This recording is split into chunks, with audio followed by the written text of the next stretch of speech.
A reserve officer in the IDF spokesperson's unit, Rachel Lester. She joins us now. Rachel, we appreciate your joining us on the program today. Hi, I'm happy to be here. Thanks for having me. Yes, and I'd like to get your thoughts on, how you feel about those airstrikes, which have been condemned by a number of countries. We're seeing the protests everywhere, in Madrid, in Paris, in Germany, and so on, because a number of civilians have been killed by these Israeli airstrikes. In the past few days, 400 deaths in a day. That's much more than were killed on that unfortunate day by Hamas militants on the Israeli civilians, which started off this whole war with Gaza.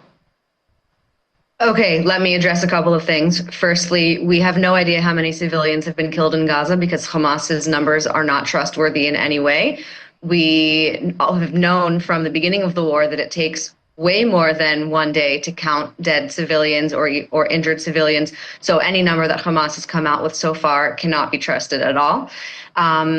As far as the airstrikes that so many countries are protesting, I want to put it in the context of how did we get here? Because we've had a ceasefire for 2 months that saw Israel releasing over 1,000 Palestinian terrorists for just 33 Israeli hostages, both alive and dead. And the ceasefire was supposed to move on to a second phase, but diplomacy failed. Hamas repeatedly refused to release the rest of the Israeli hostages, and Hamas also rejected every single proposal that they received from the American negotiators. So Hamas made clear that they would rather drag Gaza and all of the civilians that includes into a war zone, endangering all of the lives of the people that they're in charge of, rather than simply free the last 59 hostages. It could have been so simple. And we know that the hostages are being tortured and starved in underground tunnels or forced to be slaves from the hostages that have been released so far. Israel cannot and should not be expected to continue endlessly trying to negotiate after Hamas has made their priorities clear so many times. We had no choice but to go back to the war that Hamas has forced us into. Additionally, the fact that Hamas fired rockets into central Israel today only highlights the fact that they have been using every day of the ceasefire to recruit more members and build more weapons. It would be absolutely insane to let the threat of another October 7th start to grow again on our border. So I think Israel is more than justified in responding to Hamas's complete lack of participation in the peace process with rockets and missiles. Defense Minister Israel Katz says residents of Gaza need to leave because they will most likely experience more attacks from the Israeli Defense Forces. It says Israel will act with forces you have not yet known. He's asking those who live in Gaza to leave. But wouldn't you need a ceasefire in order to allow for this civilian passage, at least out of Gaza? And then how are you so sure that the people who are leaving Gaza are innocent civilians and not Hamas members? The beginning of the war, the first several months, included evacuations from the north to the south and then from within the south to other parts of southern Gaza every single day without a ceasefire. It's very clear that we give Gaza notice before we strike in a specific area. It's all over social media and on TV there, and we can expect that they have reasonable ways to get around that don't include a ceasefire needing to be in effect. And regardless, we don't have the choice to continue a ceasefire because Hamas rejected every single ceasefire proposal. It's really not up to us at this point.